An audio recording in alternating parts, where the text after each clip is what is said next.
Welcome to Gospel Tangents, the best source for Mormon history, science, and theology. I'm Rick Bennett. Joseph's plans for the original city of Independence, Missouri were ahead of its time. David Hall says he thinks it will take him 100 years to build the city of Joseph. So we're going to find out more about David's plans in our next conversation. You won't want to miss it. Check it out. So one of the things that I think, especially me, we've been emailing back and forth, is you were saying that people would live in 150 square feet of space, and they would also have 150 feet of green space, right? Am I saying that right? Yeah. Okay, and so then I'm sitting here and I'm saying that's like the size of a bedroom, right? 150 square feet. And so, can you tell us more about how that even makes sense? Because most people are going to be like, I don't want to live in a bedroom. Well, you've got to think of the plat gives you the challenge, is it has to be for all men. Okay.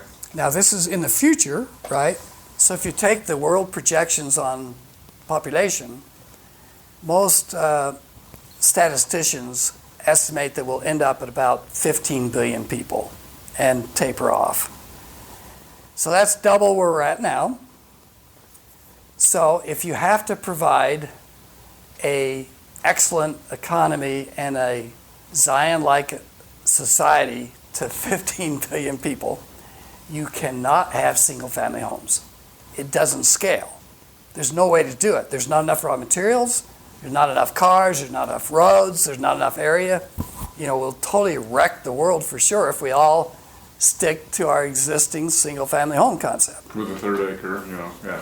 It doesn't scale, sorry, it doesn't do it. And that's, so what's interesting is 1833 plat is green, totally green, right? Because it says it has to supply itself and it has to be for all men. So you can't just have your green 40,000 square foot house with solar on it, right? And claim you're green. No, you have to develop something that all men can have. So that's the challenge.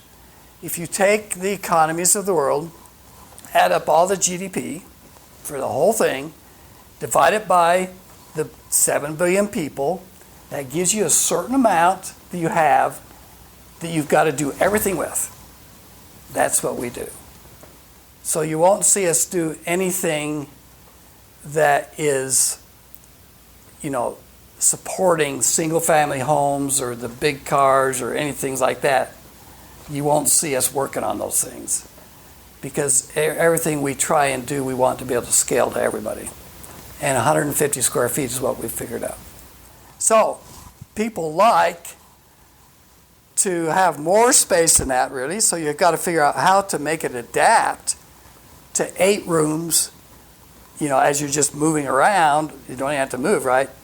To be a kitchen, a bathroom, a bedroom, a dining room, a study, an exercise room, all those things in one. Yeah, how could you get all that in 150 feet? So there's a big hint in the plat, and actually in the building plan. It's 14 feet between floors. And that's a lot taller than our normal. That's a lot taller. So you have to start, we started way back, we split it into 2 floors, and then you had to kind of, people needed to go back to being 5 foot tall, right? So that didn't work. That fell apart. So now what we've figured out is you have a good basement, quote, underneath you, so that there can be lots of appliances and things that come up from the floor in the sub. And then you have a big area above you, 4 feet or more, where you can store the beds, the tables, the bicycles, the exercise equipment, your shower, things like that, so that things can transform. And that's why we spun off this company for Smarter Home that does all these things. This is like the Jetsons. Yeah. It's a future. Because I'm telling you, for those of you who are at home and you have not been able to see this, my mind was blown today. We actually did a tour for probably about 2 hours before the interview, and I was just like, oh my gosh, this is... I mean, it really is the Jetsons. I mean, Yeah. seriously, that's how I felt. Like it was the Jetsons here, because you are so innovative here. You know, having stuff under the floor that rises up, or your bed comes down. Yeah. Like I would have never even thought of that. I don't think. I mean, I guess kind of, because I've watched the Jetsons as a kid. And for those of you who are too young to know the Jetsons, go look it up on YouTube. But Yeah. So tell us more about that. So you've got it's a 14-foot floor essentially, where you've got stuff Between below and above that can either drop down or rise up as needed, Mm-hmm. on an as needed basis. And then give us more And then details. also the sidewalls can move up into storage, so you can open things up to patios, so that you can combine households, right? So maybe 4 families that maybe are the same, in the same family, decide to rent the facilities right next to each other, and then they can open it up to a great big one, right? Okay, so It's you just- can have a family of 6 people or You could have 16. You put them together, all right, and there's 1 to 4 per household unit, so an average of 2.5, and you put them together and have a great big area. So it's very flexible, and that's why we call the company that's pushing the commercial side of it Adaptive. Okay. So we'll be selling adaptive single household units as what's called auxiliary dwelling units in California next year. So the Jetsons are coming to town next year? Oh, yeah. These will be sold in San Francisco area. But, So this is really high-density housing. yeah. And what California, recognizing the housing problem, has done is they've passed a law that allows any household person to put up to 4 auxiliary dwelling units in their backyard that they rent out to other people. And this is to help increase the density, because California is very, single-family home intensive, spread out like crazy. And what's neat about our systems is, because we were wanting them for the future New Vista, they need to be able to stackable. So we can stack them and we can put them side by side to create that 66-foot wide by 99-foot apartment building that's visualized in the plat. Wow. So we'll get there a unit at a time, build 1 million units of inventory out there, and then people can start putting them together in villages. Well, and I liked what you said. You're like, well, this could be a wall or it could be a window. We'll move, we'll turn a window into a wall. And I was just like, oh my gosh. Yeah, and there's great new technologies that allow that. We still are building thick walls because we don't want to hear our neighbor, right? Right. Well, there's things called vacuum pack and vacuum glass, where it's a vacuum between packs or glass, and you can't hear it all. And it's only a 1/2 inch thick. Wow. So you start building your walls of this stuff, and then also the insulation. You don't need the big thick walls. So like I showed you, what we're constructing, these units will be built like cars, not like homes. Well, and your car factory was a lot different than Henry Ford. We haven't even talked about that yet, but yeah, let's stay here for a second. Okay, so these would be stackable units. You could make a huge apartment complex out of it. You'd rent, or I guess they're owned or rent, or how does that work? Remember, in a Zion type of community, if you study the history of the church, the community owns everything, not individuals, right? You get a stewardship. So this is of kind business. of consecration, right? Well, In a way? but not the way we think of it. Okay. Because we think of consecration as communalism, and that's because Sidney and Joseph were both communalists. Right. And that's totally false. Communalism's not correct. Okay. And Brigham Young tried it and failed and failed and failed, right? Okay. That's not the law. The law is the community's the capitalist. And that's why you have 3 bankers. You've got a capital bank, you've got an industrial bank, and you've got a commercial bank. So when you contribute or invest in the community, you get a deed back, right? And the community has to pay you interest. That's why you pay tithing on interest. The tithing requirements never mention income. You know, we are really screwed up on all that. It's not income and none of that. Interest, for a reason, because the community is paying you interest. Good interest. Interest so much that you don't even want to, do it in Apple, right? So there's self-interest in investing. Command never scales, right? We've tried over and over again, and the prophets down through the ages have tried command. Command doesn't work, right? Okay. It fails over and over and over again. It has to be, I want to do it, right? So the community has to pay so well that people invest. Now, what the community can do, because they're a bank, right, they can multiply it.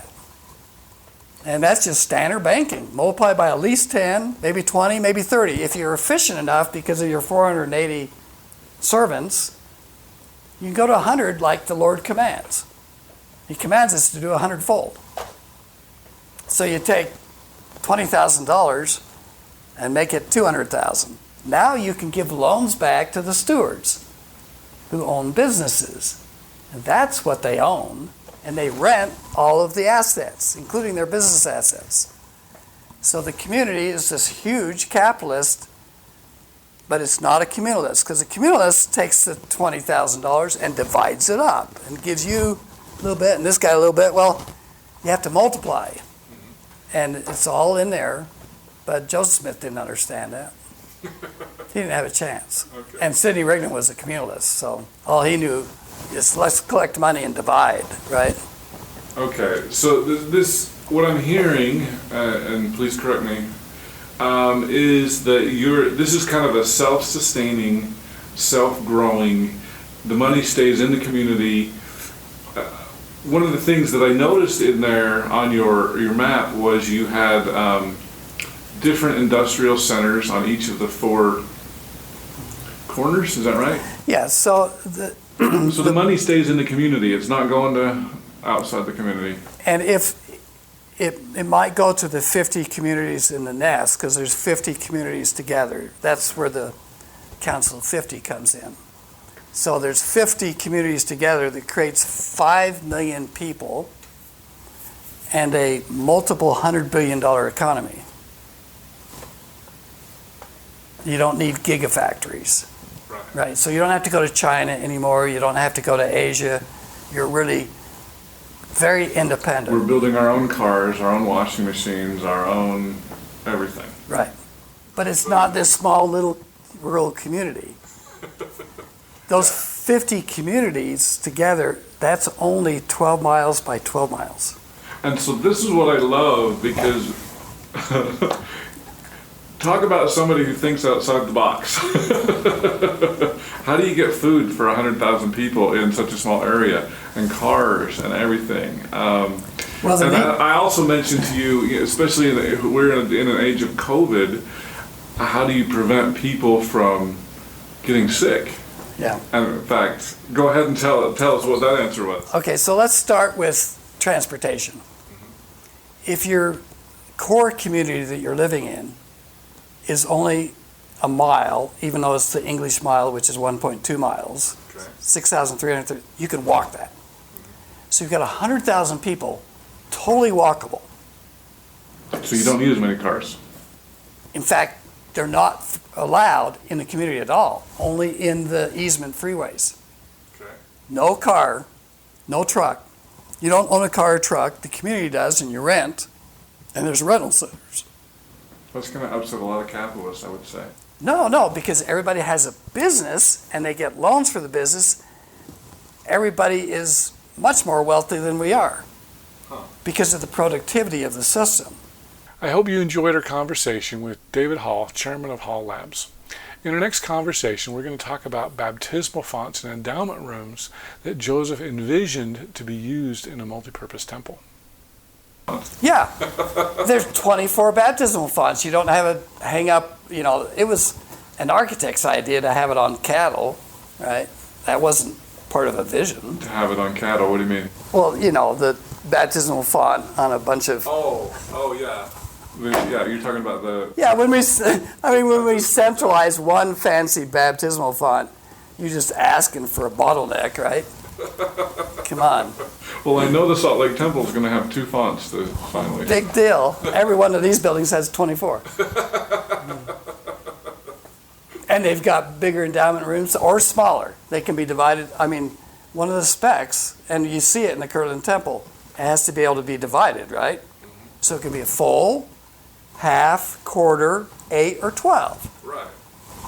I know that Decide your session size. If you'd like to hear the entire interview uncut, please subscribe to patreon.com/GospelTangents for just $5 a month.